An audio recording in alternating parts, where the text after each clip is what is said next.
Hi, this is Dr. Brenda with the Corner Bench, and this is my part 10 of Ain't Nothing Clean About Dirty Dishes.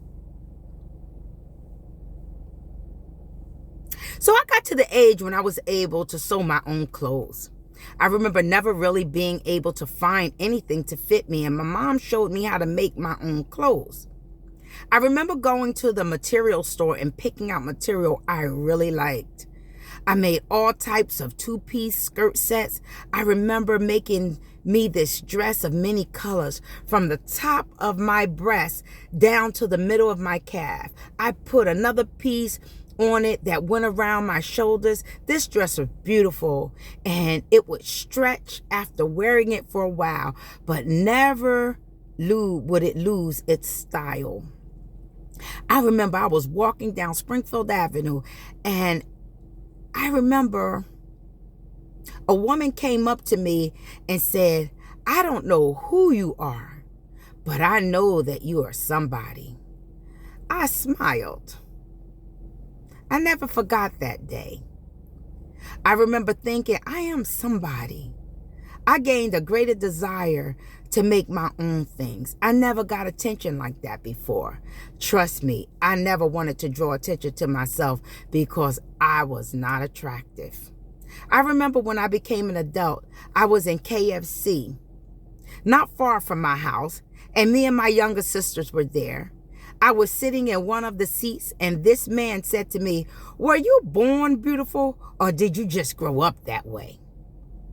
I blushed and laughed, and I guess this was his pickup line. But after I left KFC, I remember thinking, I must have grown up that way because I sure don't remember anyone telling me I was beautiful before that day.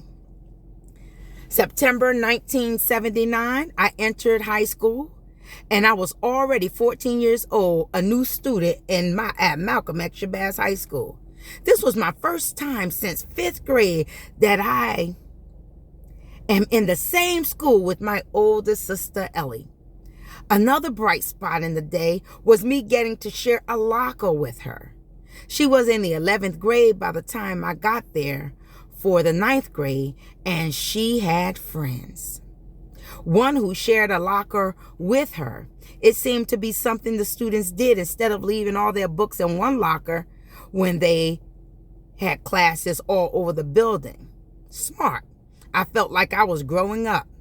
Homeroom was the best class of the day. Somehow this was the class I had to come to every day to record my attendance. So this class was always filled. There were students from my old school there and a lot of new students, but I felt like I belonged. The most challenging time of the day was finding each class on my schedule. I was new to the building, and it was so big. As I moved through the halls, it seemed to be so confusing, especially because for the first 3 years, I stayed in the same class most of the day. Finding my classes was a chore. Some of my classes were in the old building and some in the new building. So I had to become familiar with some shortcuts, or I would surely be late for class. During the summer months, my mom cooked great breakfast. But after breakfast and around lunchtime, my mom was rarely there. She had a routine. About 11:30 every day, she was at bingo and didn't come home until 3:30 p.m. My mom's boyfriend began to spend more and more time at home. My mom stayed out late at the bar almost daily. This is what she always did. My mom loved having a fish tank. So my mom's boyfriend would make it the most beautiful thing to look at. He watched TV a lot and would stay up late at night doing that. He became a good domestic person. He would keep our house immaculate, make dinner, and keep the dishes clean. Later, I learned that was not all he was doing.